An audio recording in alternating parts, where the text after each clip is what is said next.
Hello everyone, it's that time again, it's time to play Who Wants to Be a Huge Nerd? Today's question is, what did developer Millennium Kitchen release after making the first two games of their successful Boku no Natsuyasumi franchise? Is it A, yet another Boku game? Is it B, created a completely new franchise? Or is it C, released the new game that wasn't a part of their previous franchise but reutilized elements from it up until including the same art style and character design even though the gameplay is completely different in order to tackle the feelings and emotions of nostalgia in relation to day-to-day life in Japanese society from a completely new angle? Psst! Want a hint? It's C. Now, don't worry, don't change the channel, don't mind the title so much. Yes, the title is in fact correct, and I have in fact always planned to cover this game because there is so much of Boku no Natsuyasumi's DNA in it that it just feels like a waste to not cover it at all, or even slightly. I want to expand upon it. Thus, please relax and enjoy this brief intermission before the next part of the retrospective to enjoy a small look at today's topic, Bokura no Kazoku. Bokura no Kazoku, and I hope I'm pronouncing this correctly, starts with a simple choice.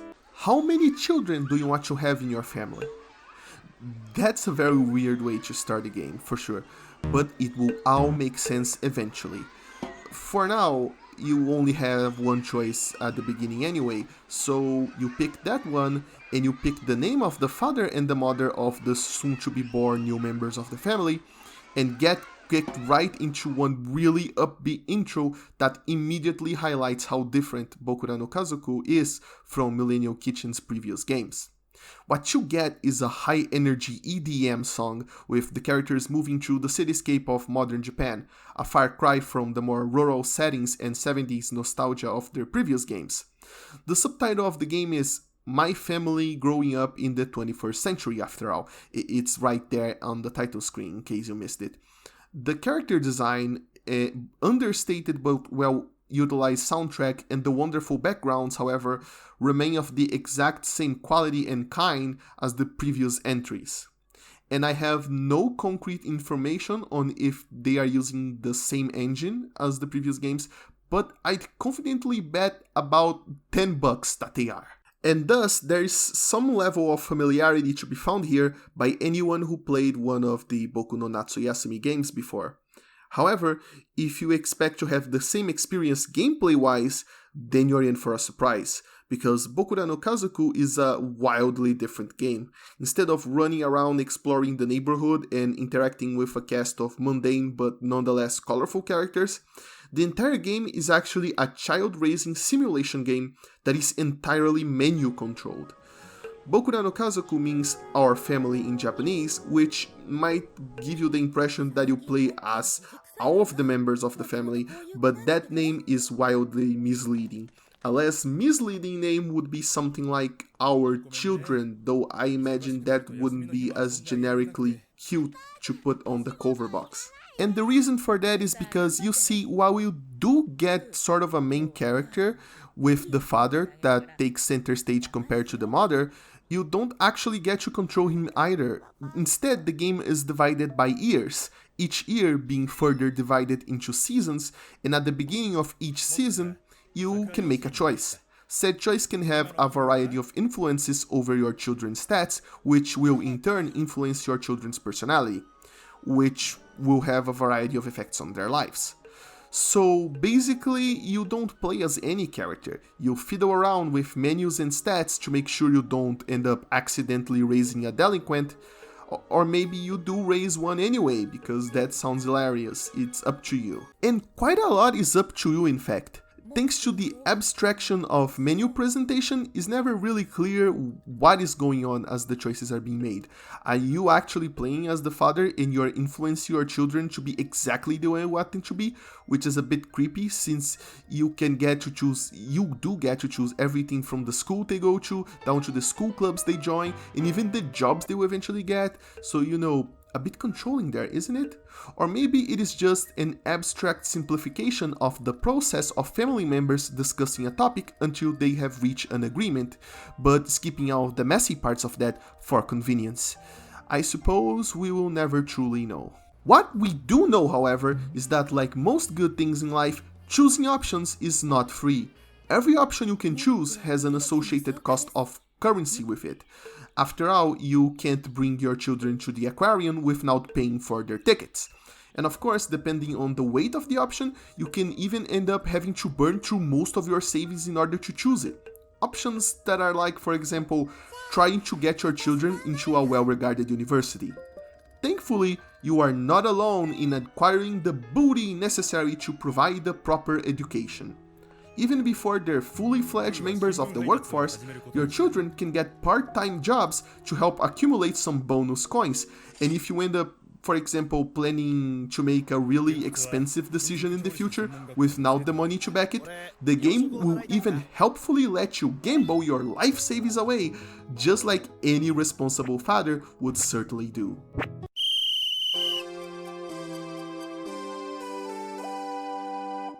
Another strategic limitation that you have is related to something I call the book system. You see, at the beginning of each stage of one of your children's lives, like going to elementary school, to middle school, to high school and so on, you can gift them a book.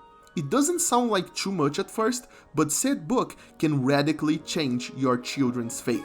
The reason for that is that each book is a huge stat boost that can send one of their stats in your preferred direction, or even completely change their personality archetype at no additional cost, thus allowing you to course correct their lives and avoid them potentially crashing and burning. Once you use each book, however, they can never be used again for any other child when they reach that point in life.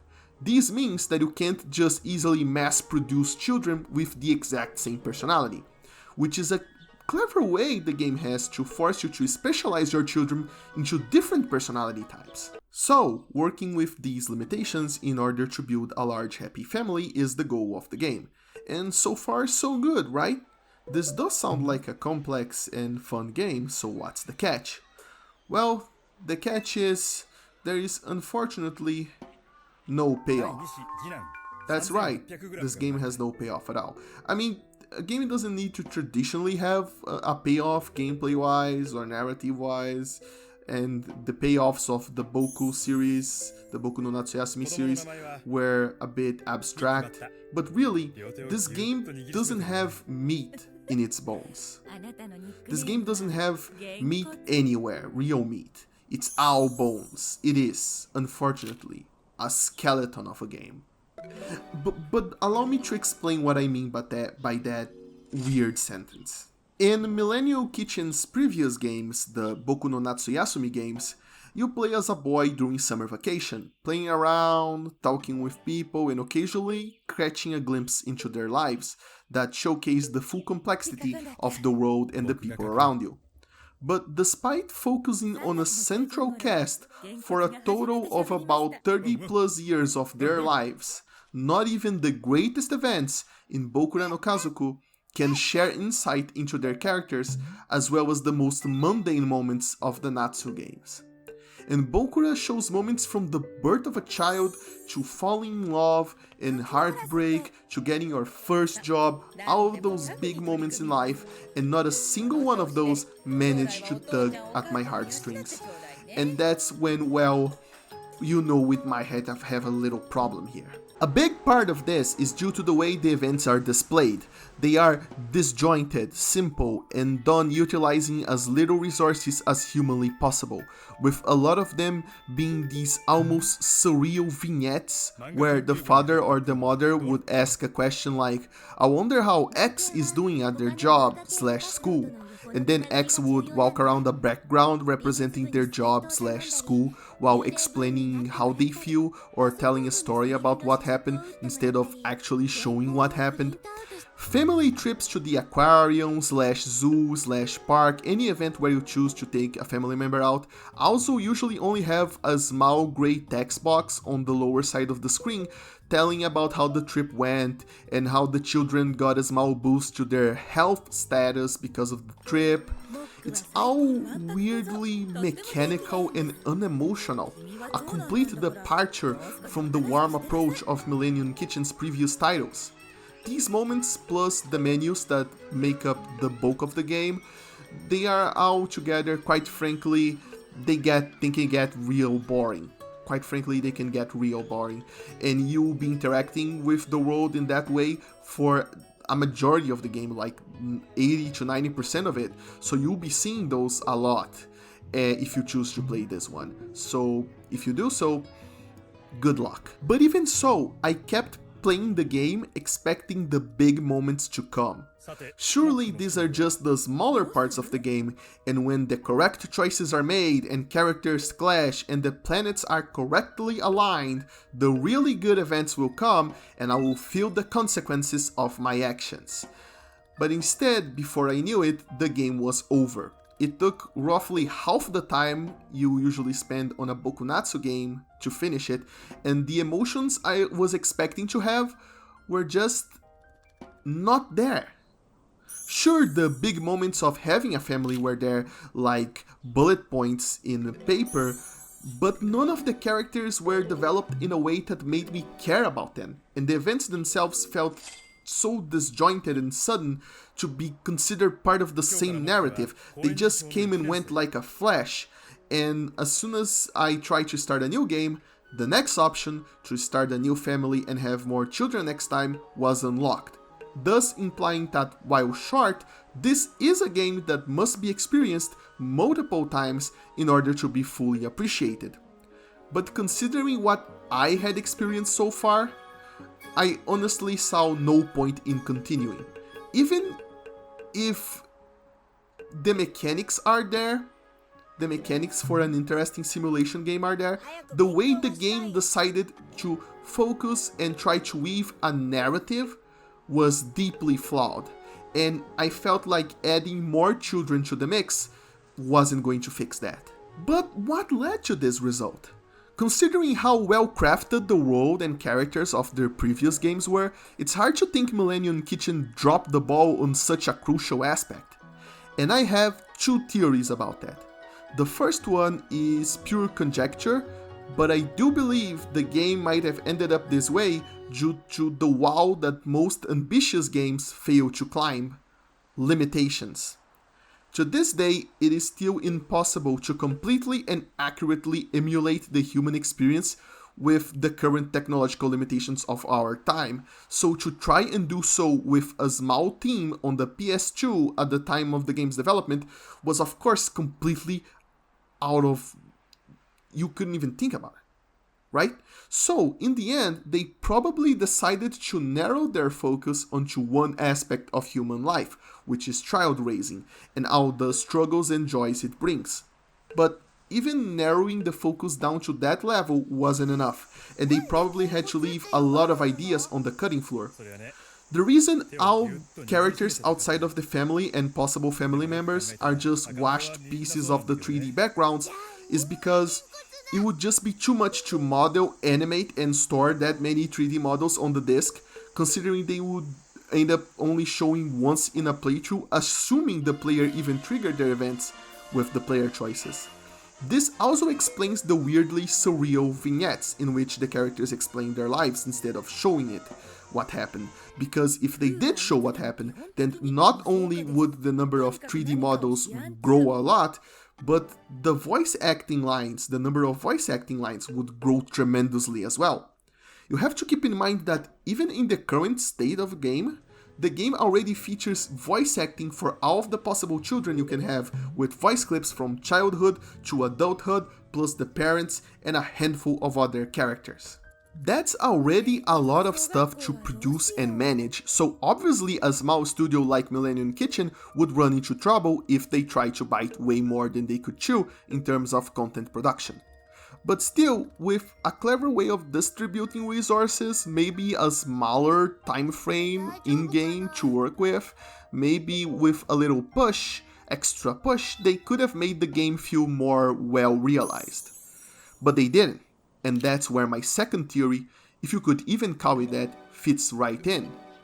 This theory is that Bokura no Kazoku is actually made this way by design. And I do believe there's some truth to that. The reason is because in the interview I mentioned last time, Ayabe does slightly elaborate upon Bokura no Kazoku's design choices.